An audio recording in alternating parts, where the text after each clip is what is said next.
These things are all nuanced, right? And so I think that sometimes we get stuck in uh, this or that, black and white. This is good, this is bad, remote versus office.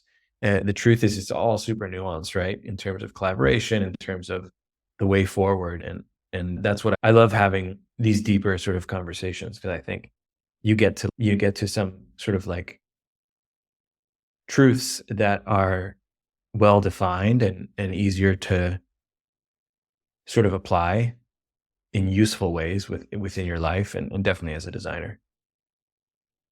Yeah, and I've gotten to the point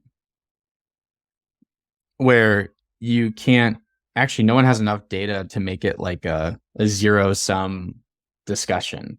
Like Airbnb is doing great being location agnostic. And they also have times like they believe more in like a hybrid model where, and I agree with this. I think that there is like a need for in-person time, but it's not to get the work done. It's to align on a strategic pivot or like a Right. direction. And so get everyone in the same place to run like a physical workshop and then do activities together as a team helps boost the serotonin and the camaraderie. But getting like when it comes to actually like executing on the work, and once you have a strategy, it's you don't need to be in the same location. And that's like Brian Chesky's view. And also he like critiques a lot of like these bankers and CEOs and billionaires where they're like, oh, no, we need employees in the office. That's where the best work happens. And then he's like, yeah, but then you're spending the summer in the Hamptons. So it's kind of, yeah, we know where you are. And like when you're not in the office in the summer. And Yeah.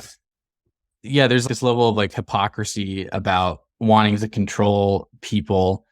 And that just tells me, I'm like, okay, I don't want to work for that guy. I don't want to work for that guy. There's both great examples on both sides of where it happens. But the common Yeah. denominator is that there's a strong visionary leader that knows what they want. They've communicated their why to the company. They've acquired talent that align with that why.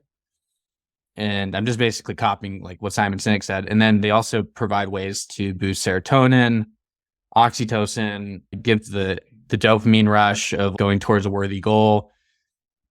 That's the common denominator. And so my conclusion is I'm like, I'm not even going to participate in this argument because I don't care what you think.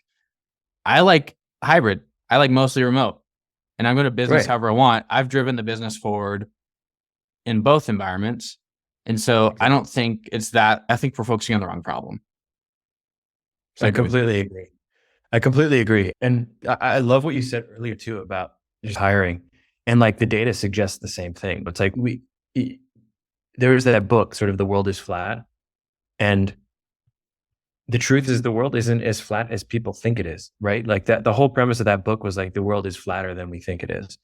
But the truth is that most people still are networked with the people within their geographic environment. Most people work with people in their geographic environment. Most people have the views of the culture and the environment that they're in. Most people don't interact across state lines. Most people don't interact across countries. And businesses don't trade and interact as much as sort of the illusion that we do. Countries are much more isolated than I think is sort of we're led to believe by just like watching TV and stuff like that.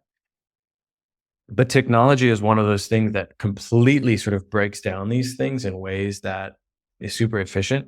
But like hiring practices, like if you're actually trying to get perspectives and points of view outside of sort of whatever sort of bubbles that you're in, especially in the work environment, like something like it's more than 80%, 8 out of 10 hires are sort of like reference based, right? Whether it's like a recruiter or it's like you're just bringing someone in.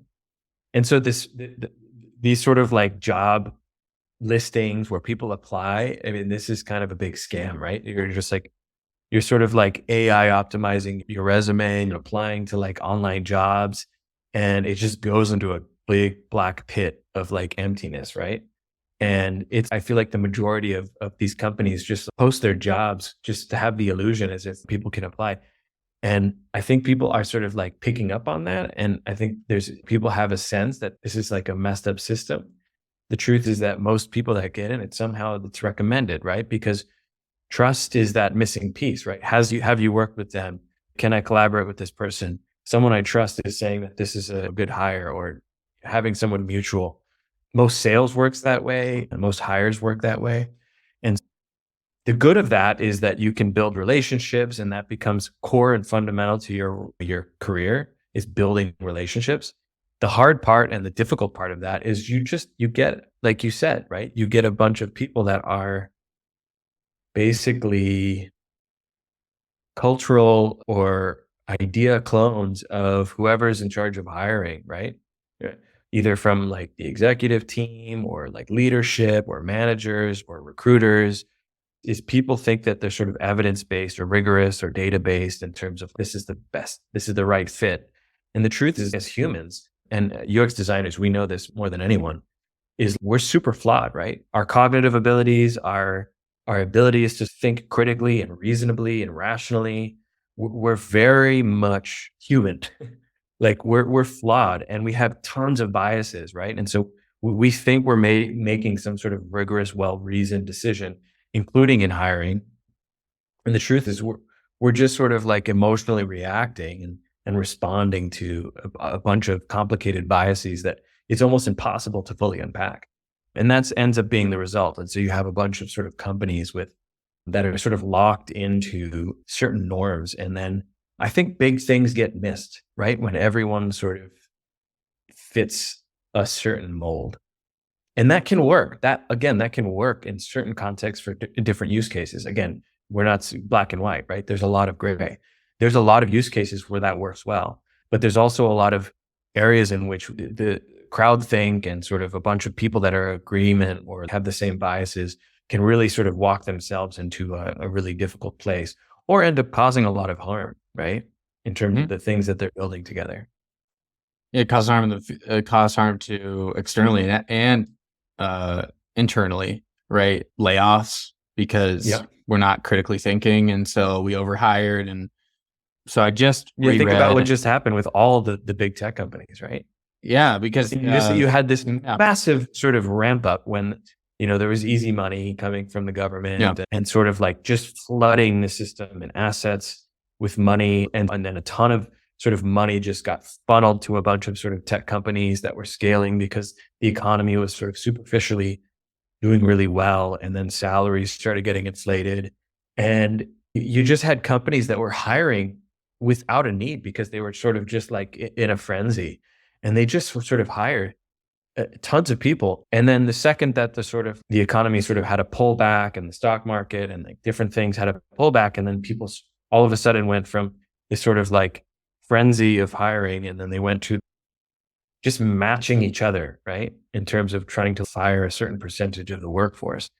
And it just this isn't some sort of, wow, these wise sort of leaders are guiding us. It's like, it's a lot of very emotional decisions at different levels, chasing what's happening. And then people kind of looking at each other. And that's why you see a lot of similar behavior, especially at these big companies. And most recently, we're dealing with just like an enormous number of firings. I mean, I guess you could also, another way of looking at that is the workforce didn't really shrink that much if you actually compare it, because it grew so fast in such a short period of time. So I think the actual workforce at some of these big tech companies is like back down to 2019 levels, but which is not that much. But if you actually like the actual numbers and the percentages, it's like they fired 10%, 15%, 20%, 25% of the workforce. This is significant numbers, right? This is huge.